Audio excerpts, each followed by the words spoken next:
The sick just keep on coming. There's no let-up at the epicentre of this outbreak. Every corner's crammed with patients, and it's moved at a frightening pace in just a matter of weeks. The virus, which originated in Wuhan, has spread to every region of China.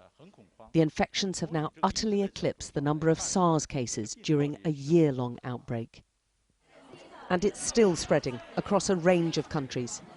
The doctors at ground zero and those dealing with victims around the world are coping with an international crisis, crying out for international action.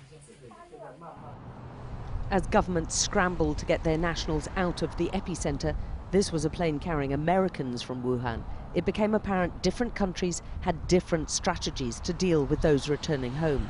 The Americans will not have an enforced quarantine period, whilst others will.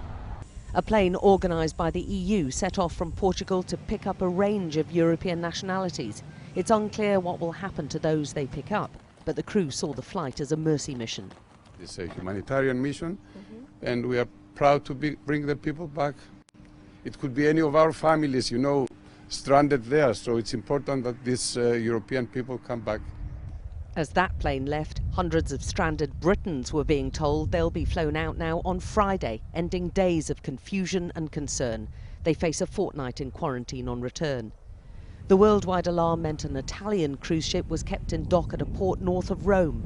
Its 6,000 passengers all locked down after a Chinese couple on board reported feverish symptoms.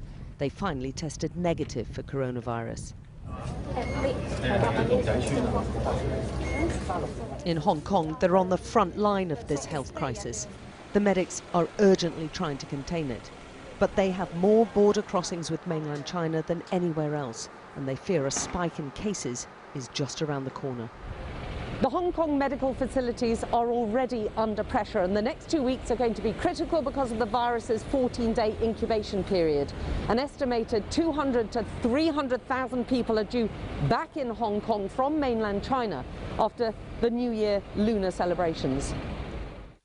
But this virus can hide itself. This is the city's first coronavirus patient, and he didn't have a fever when he first went to hospital. He was only admitted 2 days later when he returned still unwell and still with no fever. This time on the X-ray, we found a patch of pneumonia in the middle of the right lung. So as a result, he was actually isolated. The doctor who first treated him is both health advisor to the world body and to Hong Kong's chief executive. He forewarned of a global emergency, and a lot of it is because this is a new deadly virus. Well, there are a lot of unknowns about this new virus. How is it transmitted? Now, we can only assume this is through respiratory droplets and contact with the droplets. But the source of animal, we have no idea what it is. Okay. So if you don't know the source, it makes it difficult. And so far, there's no autopsy performed for those who have deceased. So we don't have much understanding about the pathogenesis and how many organs are involved.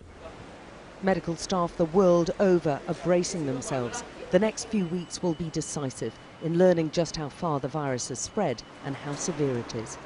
Alex Crawford, Sky News, Hong Kong.